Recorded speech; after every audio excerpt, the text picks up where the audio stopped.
খড়ের পালায় আগুন, অল্পের জন্য রক্ষা পেল বেশ কিছু বাড়ি। এই ঘটনায় এলাকায় চাঞ্চল্য ছড়িয়ে পড়ে। গাজলের আহরা 34 নম্বর জাতীয় সড়কের পাশে ঠেসারে ধান মারার সময় বিপত্তি ঘটে। আহরার এক কৃষক ঈশ্বর দাস ট্রেসারের মাধ্যমে তার বাড়ির সামনে ধান মারছিলেন।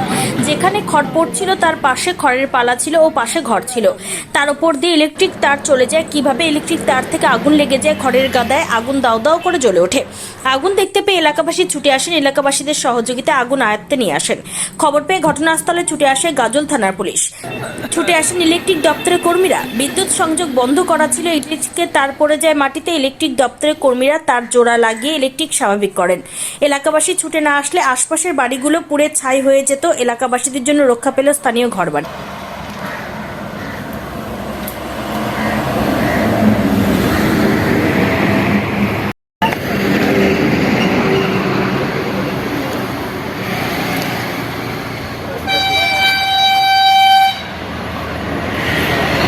ও ধান মারতে মারতে মানে কি করে কি আগুন ধরে গেল।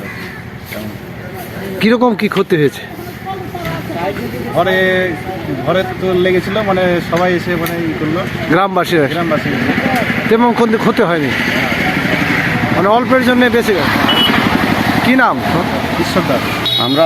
আমাদেরকে থানা থেকে ফোন করেছিল যে ওখানে তার ছেড়ে আগুন লেগেছে, কিন্তু এখানে আমরা তাদের ঘরে ছুটে আসলাম। এসে দেখলাম যে এখানে ওই হারভেস্টার দিয়ে ধান মেরেছে। ওই ধান মারার কারণে ওই কারি গিয়ে তারের উপর পড়েছে।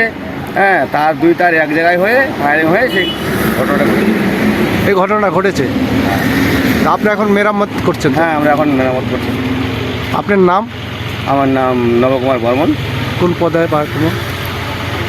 আমি এখানে মিস্ত্রি।